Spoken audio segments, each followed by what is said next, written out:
Accounting and Financial Accounting Complete Theory Series. So, part 2 video ಇದು. Part 1ಅಲ್ಲಿ ನಾವು already accounting meaning, objectives, qualitative characteristics of accounting ಹಾಗೆ 3 golden rules of ಅಕೌಂಟಿಂಗನ್ನು ನೋಡಿದ್ವಿ. ಇವತ್ತು ನಾವು part 2 accounting principles and accounting basic terms ಬಗ್ಗೆ ತಿಳ್ಕೊಳ್ತಾ ಹೋಗೋಣ. First topic accounting principles ಬಗ್ಗೆ ಡಿಸ್ಕಸ್ ಮಾಡ್ತಾ ಹೋಗೋಣ. Accounting principles can be classified into 2 categories. One accounting concept, another one accounting convention. ನಮಗೆ ತುಂಬ ಇಂಪಾರ್ಟೆಂಟು ಅಕೌಂಟಿಂಗ್ ಕಾನ್ಸೆಪ್ಟ್ ಆಗಿರುತ್ತೆ. Separate entity concept, going concern concept, money measurement concept, cost concept, dual aspect concept, accounting period concept, periodic matching and cost revenue concept, realisation concept. ಇದಿಷ್ಟು accounting concept ಬಗ್ಗೆ ಆಗಿರುತ್ತೆ. ಇದ್ರ ಮೇಲ್ಗಡೆ ಕೂಡ ನಿಮಗೆ ಕ್ವಶನ್ಸ್ MCQ ಕ್ವಶನ್ಸಲ್ಲಿ ರೈಸ್ ಆಗ್ತಾ ಹೋಗುತ್ತೆ. ಹಾಗೆ ಅಕೌಂಟಿಂಗ್ ಕಾನ್ಸೆಪ್ಟು ಮತ್ತು ಯಾವ ಪಾಯಿಂಟ್ಸ್ ಬರುತ್ತೆ ಅಂತ ನಮಗೆ ಗೊತ್ತಿರಬೇಕು. ಹಾಗೆ ಅಕೌಂಟಿಂಗ್ ಕನ್ವೆನ್ಷನ್ ಯಾವ್ಯಾವುದೆಲ್ಲ ಇದೆ ಅಂತ ಗೊತ್ತಿರಬೇಕು. ಇದರಲ್ಲಿ ಯಾವುದು ಅಕೌಂಟಿಂಗ್ ಕಾನ್ಸೆಪ್ಟ್ ಅಲ್ಲ ಅಂತ ಕೇಳಿದಾಗ ನಮಗೆ ಚೂಸ್ ಮಾಡೋದಕ್ಕೆ ಈ ಒಂದು ಲೀಸ್ಟು ನಮಗೆ ಗೊತ್ತಿರಬೇಕಾಗತ್ತೆ. ಫಸ್ಟ್ ನಾವೀಗ 1 by 1 ಅಕೌಂಟಿಂಗ್ ಕಾನ್ಸೆಪ್ಟ್ ಬಗ್ಗೆ ಡಿಸ್ಕಸ್ ಮಾಡ್ತಾ ಹೋಗೋಣ. First concept separate entity concept. Separate entity concept ಏನಿದೆ, an accounting business is considered to be separate entity from the proprietor. ಅಂದರೆ ಮೀನಿಂಗ್ ಇಷ್ಟನೇ. ಈಗ ಒಬ್ಬ ಓನರ್ ಒಂದು ಬಿಸ್ನೆಸ್ನ ಸ್ಟಾರ್ಟ್ ಮಾಡಿದ್ದಾನೆ ಅಂತ ಹೇಳಿದರೆ, ಬಿಸ್ನೆಸ್ಸಲ್ಲಿ ಈಗ ಅಕೌಂಟಿಂಗ್ ಯಾವ ರೀತಿ ಥಿಂಕ್ ಮಾಡುತ್ತೆ ಅಂದರೆ, ಬಿಸ್ನೆಸ್ಸೇ ಬೇರೆ, ಓನರೇ ಬೇರೆ. ಸೊ ಓನರು ಬಿಸ್ನೆಸ್ಸು ಎರಡೂ ಒಂದೇ ಅಲ್ಲ, ಎರಡೂ ಕೂಡ ಸಪರೇಟ್ ಅಂತ ಹೇಳುತ್ತೆ. ಇದು separate entity concept.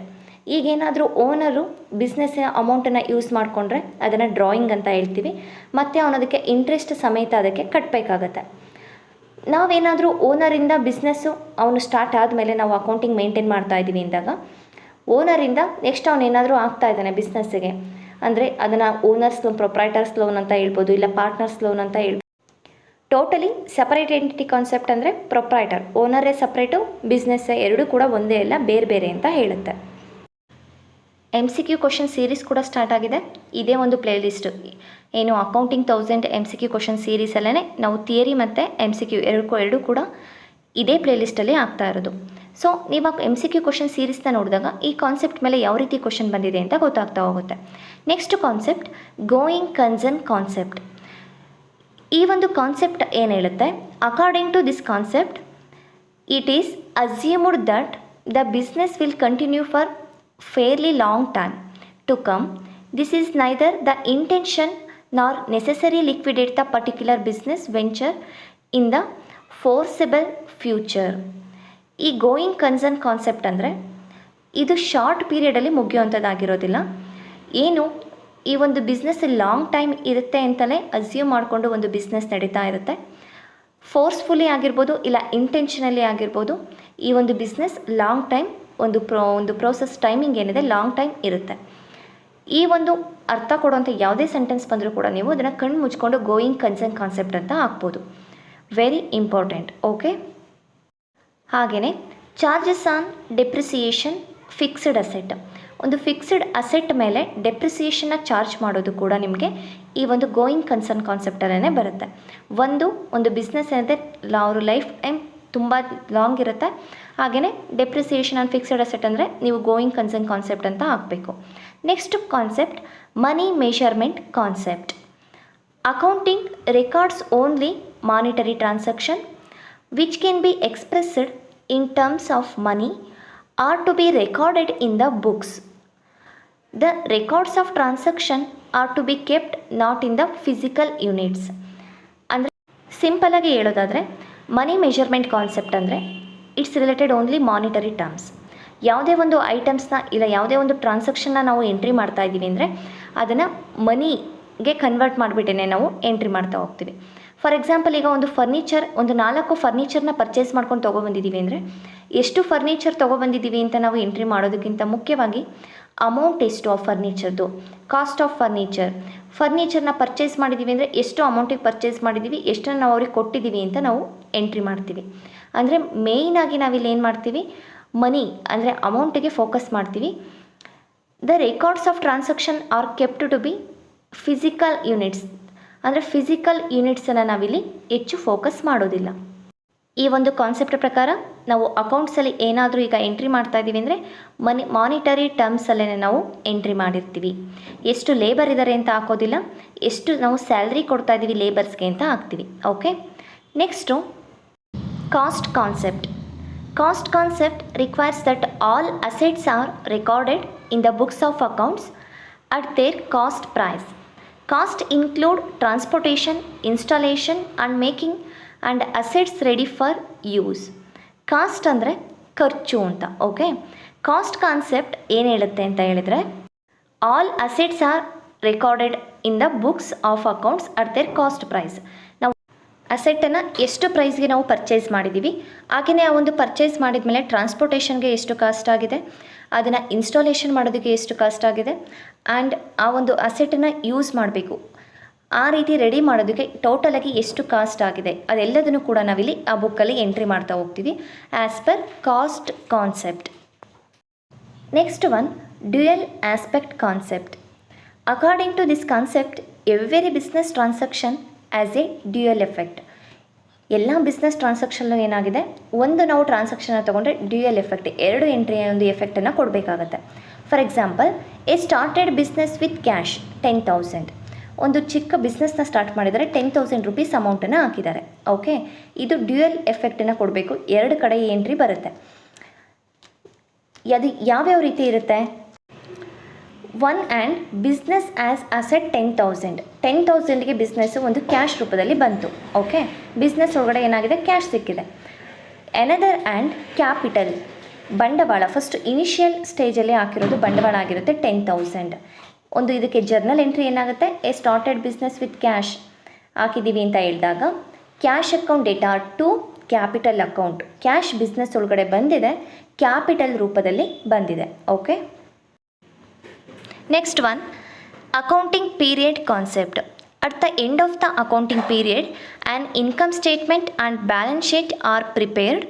The income statement disclose the profit or loss.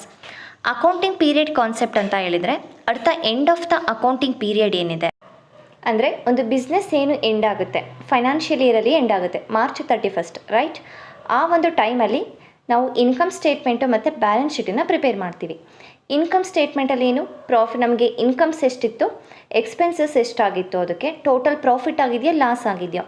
So income statement ಏನು ಮಾಡುತ್ತೆ, ಪ್ರಾಫಿಟ್ ಆರ್ ಲಾಸನ್ನು ಡಿಸ್ಕ್ಲೋಸ್ ಮಾಡುತ್ತೆ. ಹಾಗೆ ಬ್ಯಾಲೆನ್ಸ್ ಶೀಟು ಒಂದು ಕಂಪನಿಯ ಫೈನಾನ್ಷಿಯಲ್ ಪೊಸಿಷನ್ ಯಾವ ರೀತಿ ಇದೆ, ನಾವು ನೆಕ್ಸ್ಟು ಏನೇನೋ ಡಿಸಿಷನ್ ತೊಗೋಬೋದು, ನಮಗೆ ಬ್ಯಾಲೆನ್ಸ್ ಶೀಟು ಕಂಪನಿ ಪೊಸಿಷನ್ ಯಾವ ರೀತಿ ಇದೆ ಅಂತ ತಿಳ್ಕೊಳ್ಳೋದಕ್ಕೆ ಹೆಲ್ಪ್ ಆಗ್ತಾ ಹೋಗುತ್ತೆ.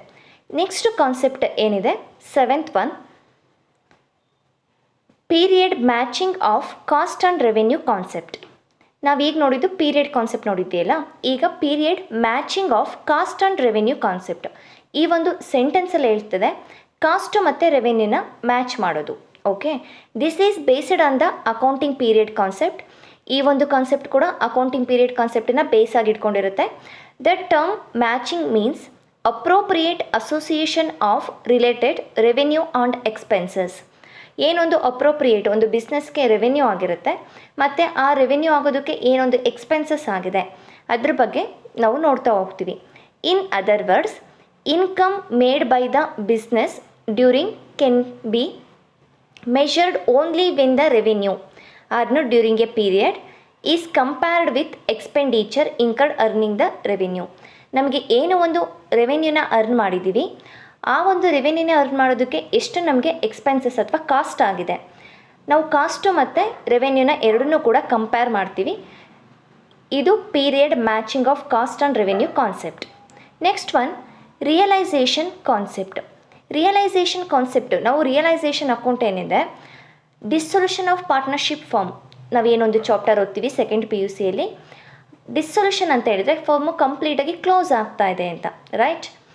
ಆ ಒಂದು ಫರ್ಮ್ ಕಂಪ್ಲೀಟಾಗಿ ಕ್ಲೋಸ್ ಆಗುವಾಗ ಒಂದು ಫರ್ಮಲ್ಲಿ ಇರೋವಂಥ ಅಸೆಟ್ಸ್ ಎಲ್ಲದನ್ನು ಕೂಡ ರಿಯಲೈಸ್ ಮಾಡ್ತೀವಿ.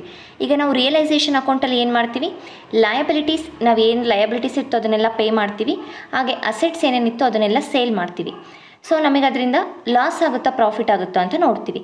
ಸೇಮ್ ಇಲ್ಲೂ ಕೂಡ ಅದೇ ರೀತಿ according to this concept revenue is recognised when a sale is made. ಏನೊಂದು ನಾವು ಅಸೆಟ್ಸನ್ನು ಆ ಒಂದು ಕಂಪನಿಯಲ್ಲಿರೋ ಆಸ್ತಿಯನ್ನು ಸೇಲ್ ಮಾಡಿದಾಗ ಏನೊಂದು ರೆವೆನ್ಯೂ ಆಗುತ್ತೆ ಅದಕ್ಕೆ ರಿಲೇಟೆಡ್ ಆಗಿ ಇರುತ್ತೆ. ಇದಿಷ್ಟು ನಿಮಗೆ ಅಕೌಂಟಿಂಗ್ ಕಾನ್ಸೆಪ್ಟ್ ಬಗ್ಗೆ ಇರೋವಂಥ ಪಾಯಿಂಟ್ಸ್ಗಳಾಗುತ್ತೆ. ಓಕೆ, ನೆಕ್ಸ್ಟ್ ನಾವು ಅಕೌಂಟಿಂಗ್ ಬೇಸಿಕ್ ಟರ್ಮ್ಸನ್ನು ನೋಡೋಣ. ನಿಮಗೆ ಈ ಕಾನ್ಸೆಪ್ಟ್ ಮೇಲೆ MCQ ಕ್ವಶನ್ಸ್ ಸೇಮ್ ಅದ್ರ ಮೀನಿಂಗನ್ನು ನೀವು ತಿಳ್ಕೊಂಡ್ರೆ ಸಾಕು, ಈಸಿಯಾಗಿ ಆನ್ಸರ್ ಮಾಡ್ಬೋದು. Next topic basic terms of accounting. Next ನಾವು ಅಕೌಂಟಿಂಗ್ನ ಕಲಿಬೇಕು, ಅದ್ರ ಬಗ್ಗೆ ತಿಳ್ಕೋಬೇಕು ಅಂತ ಹೋದಾಗ ನಮಗೆ ಜರ್ನಲ್, ಲೆಡ್ಜರ್, ಫೈನಾನ್ಷಿಯಲ್ ಸ್ಟೇಟ್ಮೆಂಟ್, ಹಾಗೆಯೇ ಟ್ರಯಲ್ ಬ್ಯಾಲೆನ್ಸ್ ಇದನ್ನೆಲ್ಲ ನಾವು ನೋಡಬೇಕು, ತಿಳ್ಕೋಬೇಕು ಅಂದರೆ ಫಸ್ಟ್ ನಮಗೆ ಬೇಸಿಕ್ ಟರ್ಮ್ಸ್ ಗೊತ್ತಿರಬೇಕು ಅಕೌಂಟ್ಸಲ್ಲಿ. ಓಕೆ, ಅಸೆಟ್ಸ್ ಅಂದರೆ ಏನು ಅಂತ ನಮಗೆ ಗೊತ್ತಿರಬೇಕು. Liabilities, capital, contingent asset, transaction, revenue, expenditure, debtors, creditors, ಮುಖ್ಯವಾಗಿ ನಮ್ಗೆ ಇಷ್ಟೊಂದು ಗೊತ್ತಿರಲೇಬೇಕು. ಈಗ ಕಾಮರ್ಸ್ ವಿದ್ಯಾರ್ಥಿ ಅಲ್ಲದೆ ಇರೋರು, ಬೇರೆ ಯಾರೋ ಒಂದು ಆರ್ಟ್ಸ್ ಬ್ಯಾಕ್ಗ್ರೌಂಡ್ ಇರೋರು ಆಗಿರ್ಬೋದು, ಇಲ್ಲ ಸೈನ್ಸ್ ಆಗಿರ್ಬೋದು, ಅವರಿಗೆ ಡೆಟಾರ್ಸ್ ಅಂದ್ರೇನು, ಕ್ರೆಡಿಟಾರ್ಸ್ ಅಂದ್ರೇನು ಅಂತ ಯಾವುದೇ ಐಡಿಯಾ ಕೂಡ ಇರೋದಿಲ್ಲ. ಆದರೆ ನಾವೀಗ ಕಾಮರ್ಸ್ ಸ್ಟೂಡೆಂಟ್ ಆಗಿದ್ದೀವಿ, ನಾವು BCom ಸ್ಟಡಿ ಮಾಡಿದ್ದೀವಿ, ಇಲ್ಲ PUC ಸೆಕೆಂಡ್ ಕಾಮರ್ಸನ್ನು ತೊಗೊಂಡಿದ್ದೀವಿ, ಇದನ್ನು ನಾವು ಕಾಮರ್ಸನ್ನು ಚೂಸ್ ಮಾಡಿದ್ದೀವಿ ಎಂದಾಗ ನಮಗೆ ಆ ಕಾಮರ್ಸಲ್ಲಿ ಒಂದು ಅಕೌಂಟೆನ್ಸಿಯಲ್ಲಿ ಬರುವಂಥ ಬೇಸಿಕ್ ಟರ್ಮ್ಸ್ ಗೊತ್ತಿರಬೇಕು. ಆ ಟರ್ಮ್ಸನ್ನು ಗೊತ್ತಿದ್ದರೆ ಮಾತ್ರ ನಾವು ನೆಕ್ಸ್ಟ್ ಅದನ್ನು ಈಸಿಯಾಗಿ ಅರ್ಥ ಮಾಡ್ಕೊಳ್ಳೋದಕ್ಕಾಗತ್ತೆ. ನಮಗೆ ಅಸೆಟ್ ಅಂದರೆ ಏನು ಅಂತಲೇ ಗೊತ್ತಿಲ್ಲ ಅಂದಾಗ ನಮಗೆ ಅಸೆಟ್ಸನ್ನು ಸೇಲ್ ಮಾಡಿದ್ದೀವಿ, ಪರ್ಚೇಸ್ ಮಾಡಿದ್ದೀವಿ, ನಮಗೆ ಫಸ್ಟ್ ಆಫ್ ಆಲ್ ಅಸೆಟ್ ಅದರ ಐಡಿಯಾನೇ ಇಲ್ಲ ಅಂದಾಗ ಅದ್ರ ಬಗ್ಗೆ ತಿಳ್ಕೊಳ್ಳೋದಕ್ಕೆ ಯಾವುದೇ ಒಂದು ನಾಲೆಡ್ಜ್ ಸಿಗೋದಿಲ್ಲ. ಹಾಗಾಗಿ ಫಸ್ಟ್ ನಾವೀಗ ಬೇಸಿಕ್ ಟರ್ಮ್ಸನ್ನು ನೋಡ್ತಾ ಹೋಗೋಣ. ಫಸ್ಟ್ ಒನ್ ಅಸೆಟ್ ಅಂದರೆ ಏನು ಅಂತ ತಿಳ್ಕೋಬೇಕು. Okay, assets are economic resources of an enterprise that can be usefully expressed in monetary term.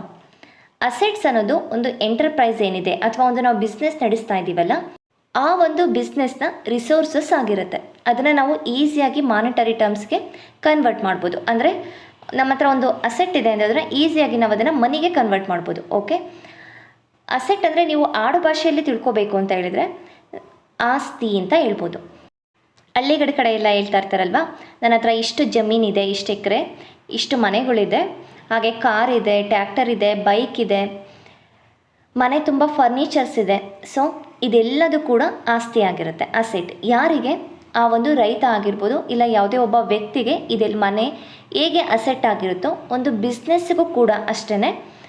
ಆ ಒಂದು ಬಿಸ್ನೆಸ್ ಇರೋ ಒಂದು ಸ್ವಂತ ಬಿಲ್ಡಿಂಗ್ ಆಗಿರ್ಬೋದು, ಇಲ್ಲ ಲ್ಯಾಂಡ್ ಆಗಿರ್ಬೋದು, ಪ್ಲಾಂಟ್ ಆ್ಯಂಡ್ ಮೆಷಿನರೀಸ್ ಆಗಿರ್ಬೋದು, ಹಾಗೆಯೇ ಅಲ್ಲಿರೋ ಫರ್ನಿಚರ್ಸ್ ಆಗಿರ್ಬೋದು, ನೆಕ್ಸ್ಟ್ ಕ್ಯಾಶ್, ಇದೆಲ್ಲದೂ ಕೂಡ ಏನಾಗುತ್ತೆ, ಒಂದು ಅಸೆಟ್ ಆಗುತ್ತೆ. ಗೊತ್ತಾಯ್ತಲ್ಲ?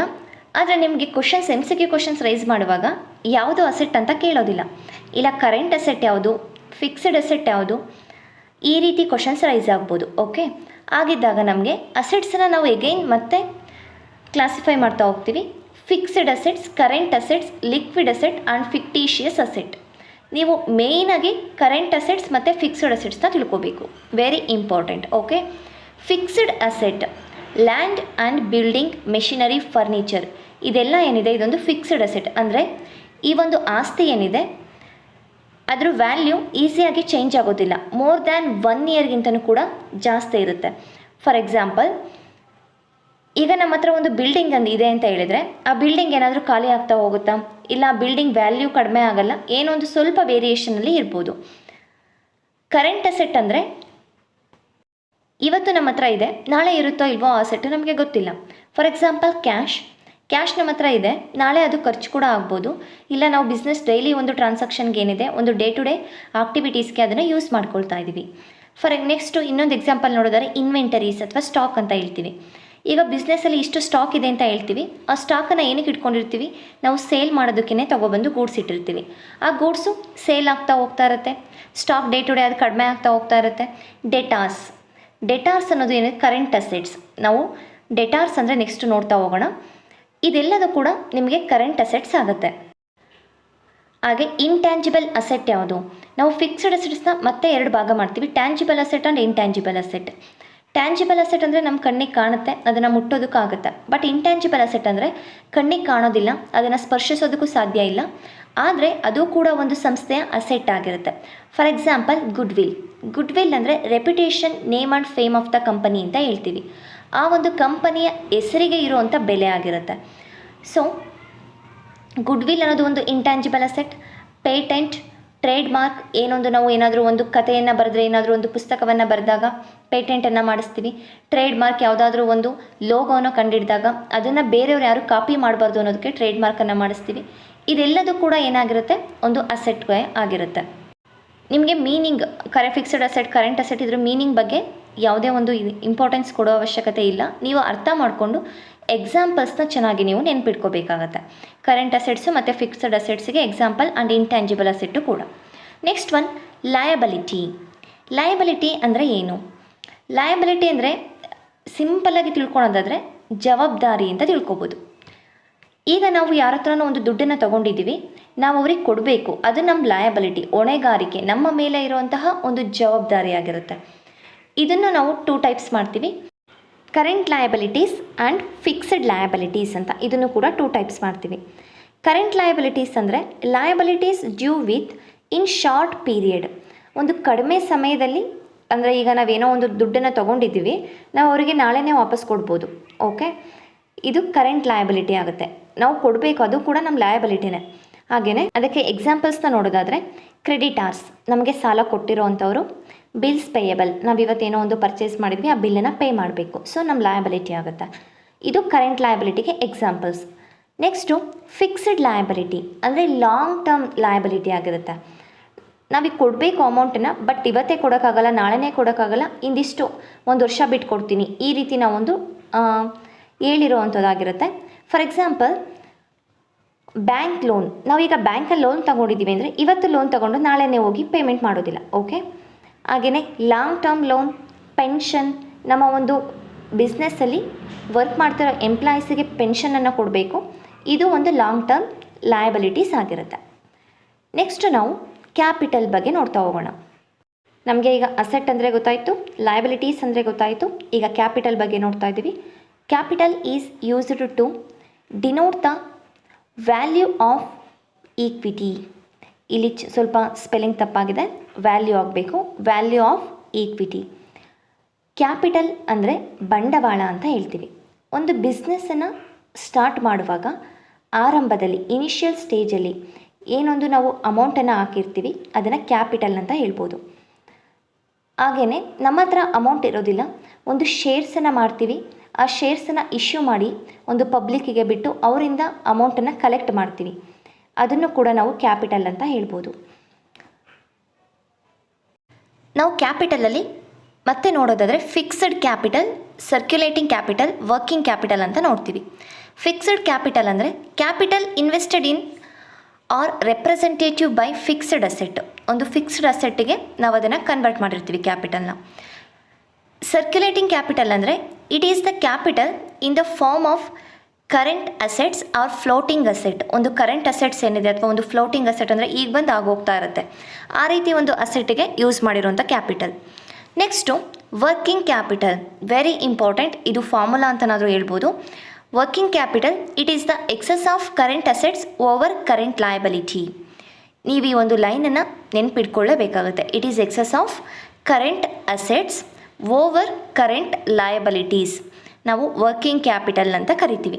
Current assets minus current liabilities. Next ಒಂದು ಟರ್ಮ್ ರೆವೆನ್ಯೂ. ರೆವೆನ್ಯೂ ಅಂದರೆ ಏನು ಅಂತ ಇಲ್ಲಿವರೆಗೂ ನಾವು ಹೇಳಿದ್ವಿ ಅಲ್ಲ, ಈಗೇನು ಗೊತ್ತಾಯಿತು, ಅಸೆಟ್ಸ್, ಲಯಬಿಲಿಟೀಸ್, ಕ್ಯಾಪಿಟಲ್ ಅಂದರೆ ಏನು ಅಂತ ಗೊತ್ತಾಯಿತು. ಈಗ ನೆಕ್ಸ್ಟ್ ವರ್ಡ್ ರೆವೆನ್ಯೂ. ರೆವೆನ್ಯೂ ಅಂದರೆ ನಮಗೆ ಬಂದಿರೋವಂಥ ಒಂದು ಆದಾಯ ಅಂತ ಹೇಳ್ಬೋದು, income. The term revenue means income of recurring nature from any source. ಒಂದು ಬಿಸ್ನೆಸ್ಸಲ್ಲಿ ಯಾವುದಾದ್ರೂ ಒಂದು ಮೂಲದಿಂದ ನಮಗೆ ಆದಾಯ ಆದರೆ ನಾವು ಅದನ್ನು ರೆವೆನ್ಯೂ ಅಂತ ಕರಿತೀವಿ. ಲಾಭಕ್ಕೂ ಆದಾಯಕ್ಕೂ ವ್ಯತ್ಯಾಸ ಇದೆ. ಓಕೆ, ನಾವು ನೆಕ್ಸ್ಟ್ ಲಾಭ ನೋಡೋಣ. ಫಸ್ಟು ಆದಾಯ ಅಂದರೆ ಏನು ಅಂತ ನೋಡೋಣ. The sources may be sale of goods, performance of services for A customer. ಅಂದರೆ ನಮ್ಮ ಹತ್ರ ಇರೋ ಒಂದು ಗೂಡ್ಸನ್ನು ಸೇಲ್ ಮಾಡಿದಾಗ ನಮಗೆ ಆದಾಯ ಬರುತ್ತೆ. ನಾವು ಈಗ ಒಂದು ಸರ್ವೀಸಸ್, ಕಸ್ಟಮರ್ಸ್ಗೆ ಸರ್ವೀಸಸ್ಸನ್ನು ಕೊಟ್ಟಾಗ ನಮಗೆ ಒಂದು ಆದಾಯ ಬರುತ್ತೆ. ಇದು ಆದಾಯ. ಪ್ರಾಫಿಟ್ಟೇ ಬೇರೆ, ಆದಾಯನೇ ಬೇರೆ. ಓಕೆ, ನಮಗೆ ಬಂದಿರೋ ಆದಾಯದಿಂದ ಅದಕ್ಕಾಗಿರೋ ಖರ್ಚನ್ನು ಲೆಸ್ ಮಾಡಿದಾಗ ನಮಗೆ ಪ್ರಾಫಿಟ್ ಸಿಗುತ್ತೆ. ಆದಾಯ ಅಂದರೆ ನಮ್ಮ ಒಂದು ಕಂಪನಿಯಲ್ಲಿ, ನಮ್ಮ ಒಂದು ಬಿಸ್ನೆಸ್ಸಲ್ಲಿ ಯಾವುದೋ ಒಂದು ಮೂಲದಿಂದ ನಮಗೆ ಹಣ ಬರ್ತಾ ಇದೆ. ಏನೋ ಒಂದು ಸೇಲ್ ಮಾಡ್ತಾ ಇದ್ದೀವಿ, ಹಣ ಸಿಗ್ತಾ ಇದೆ. ಯಾವುದೋ ಒಂದು ಕಸ್ಟಮರ್ ಸರ್ವಿಸ್ ಕೊಡ್ತಾ ಇದ್ದೀವಿ, ಹಣ ಸಿಗ್ತಾ ಇದೆ. ಇದು ರೆವಿನ್ಯೂ ಅಂತ ಹೇಳ್ತೀವಿ. Next important word expenses. Expense ಖರ್ಚು. Expenses the cost of the service and things used to generate revenue. Okay, expenses is to be different from the ಲಾಸಿಗೂ ಎಕ್ಸ್ಪೆನ್ಸಸ್ಸಿಗೂ ಕೂಡ ಡಿಫ್ರೆನ್ಸ್ ಇದೆ. ಖರ್ಚೇ ಬೇರೆ, ನಷ್ಟನೇ ಬೇರೆ. ಖರ್ಚು ಯಾವಾಗ ಆಗುತ್ತೆ? ಈಗ ನಾವು ಯಾವುದೋ ಒಂದು ಗೂಡ್ಸನ್ನು ಸೇಲ್ ಮಾಡಬೇಕು, ಇಲ್ಲ ಒಂದು ಗೂಡ್ಸನ್ನು ಈಗ ತಯಾರು ಮಾಡ್ತಾ ಇದ್ದೀವಿ, ಅದಕ್ಕೆ ಆಗಿರೋಂಥ ಖರ್ಚು. ಏನೋ ಒಂದು ಸರ್ವಿಸ್ ಕೊಡಬೇಕು, ಆ ಸರ್ವಿಸ್ ಕೊಡೋದಕ್ಕೆ ನಮಗಿಷ್ಟ ಒಂದು ಎಕ್ಸ್ಪೆನ್ಸಸ್ ಖರ್ಚು ಆಗ್ತಾ ಇದೆ, ಅದನ್ನು ಖರ್ಚು ಅಂತ ಹೇಳ್ತೀವಿ. ನಮಗೆ ಲಾಸ್ ಯಾವಾಗ ಆಗುತ್ತೆ ಅಂದರೆ, ನಮಗೆ ಬಂದಿರೋ ಒಂದು ಆದಾಯ ರೆವೆನ್ಯೂಯಿಂದ ಎಕ್ಸ್ಪೆನ್ಸಸ್ಸನ್ನು ಮೈನಸ್ ಮಾಡಿದಾಗ ನಮಗೆ ಪ್ರಾಫಿಟ್ ಅಥವಾ ಲಾಸ್ ಸಿಗುತ್ತೆ. ಎಕ್ಸ್ಪೆನ್ಸಸ್ ಜಾಸ್ತಿ ಇದ್ದು ಆದಾಯ ಕಡಿಮೆ ಇದ್ದರೆ ಲಾಸ್ ಆಗುತ್ತೆ. ಆದಾಯ ಜಾಸ್ತಿ ಇದ್ದು ಎಕ್ಸ್ಪೆನ್ಸಸ್ ಕಡಿಮೆ ಇದ್ದರೆ ಪ್ರಾಫಿಟ್ ಆಗುತ್ತೆ. Next term debtors. Debtors, creditors ತುಂಬ ಇಂಪಾರ್ಟೆಂಟು, ತಿಳ್ಕೊಬೇಕು ನಾವು ಅದ್ರ ಬಗ್ಗೆ. ಡೆಟಾರ್ಸ್ ಅಂದರೆ, ಈಗ ಫಾರ್ ಎಕ್ಸಾಂಪಲ್ ಎ ಅನ್ನೋ ಒಬ್ಬ ವ್ಯಕ್ತಿ, ನಾನೇನು ಮಾಡಿದ್ದೀನಿ, ಎ ಅನ್ನೋ ಒಂದು ಪರ್ಸನ್ಗೆ ಸಾಲ ಕೊಟ್ಟಿದ್ದೀನಿ, ಒಂದು 10,000 rupees. ನನಗೆ ಆ ವ್ಯಕ್ತಿ ಏನಾಗ್ತಾನೆ, ಡೆಟಾರ್ಸ್ ಆಗ್ತಾನೆ. ಸೊ ನಾವು ಇದನ್ನು ಅಸೆಟ್ಸ್ ಅಂತ ಟ್ರೀಟ್ ಮಾಡ್ತೀವಿ. ಯಾಕೆ? ಅವನಿಂದ ಅಮೌಂಟ್ ಯಾವತ್ತಿದ್ರೂ ನನಗೆ ಬಂದೇ ಬರುತ್ತೆ ವಾಪಸ್ಸು. ಅವ್ನು ಸಾಲ ತೊಗೊಂಡಿದ್ದಾನೆ ಅಷ್ಟೇ, ನಾವು ದಾನವಾಗಿ ಕೊಟ್ಟಿಲ್ಲ, ಸಾಲವಾಗಿ ಕೊಟ್ಟಿದ್ದೀವಿ, ಆ ಅಮೌಂಟು ನಮಗೆ ವಾಪಸ್ ಬರುತ್ತೆ. ನಮಗೆ ಅಂತ ಹೇಳಿದಾಗ ಒಂದು ಬಿಸ್ನೆಸ್ಸಿಗೆ ಸಾಲ ತೊಗೊಂಡಿರೋ ವ್ಯಕ್ತಿ ಡೆಟಾರ್ಸ್ ಆಗ್ತಾನೆ. ಅಥವಾ ಒಂದು ಬಿಸ್ನೆಸ್ಸಿಂದ ಏನೋ ಒಂದು ಸೇಲ್ ಮಾಡಿದ್ದೀವಿ, ಕ್ರೆಡಿಟ್ ಬೇಸ್ ಮೇಲೆ ಸಾಲವಾಗಿ ಸೇಲ್ ಮಾಡಿದ್ದೀವಿ, ಆ ತಗೊಂಡಿರೋ ವ್ಯಕ್ತಿ ಡೆಟಾರ್ಸ್ ಆಗ್ತಾನೆ. Okay, next one creditors. Creditors ಡೆಟಾರ್ಸ್ಗೆ ಆಪೋಸಿಟ್ಟು.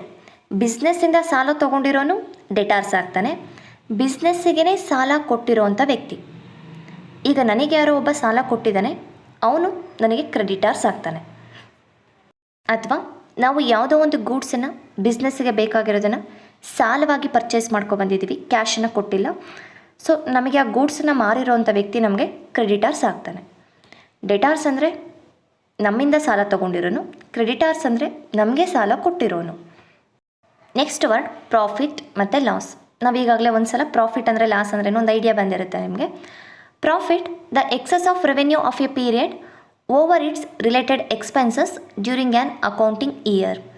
ಪ್ರಾಫಿಟ್ ಅಂದರೆ ನಾವು ಸಿಂಪಲ್ಲಾಗಿ ರೆವೆನ್ಯೂ, ನಮಗೇನೊಂದು ಆದಾಯ ಬಂದಿದೆ ಮೈನಸ್ ಎಕ್ಸ್ಪೆನ್ಸಸ್, ನಮಗಾಗಿರೋ ಖರ್ಚನ್ನು ಲೆಸ್ ಮಾಡಿದಾಗ, ಆದಾಯ ಜಾಸ್ತಿ ಇದ್ದರೂ ಖರ್ಚು ಕಡಿಮೆ ಇದ್ದಾಗ ನಮಗೆ ಪ್ರಾಫಿಟ್ ಬರುತ್ತೆ.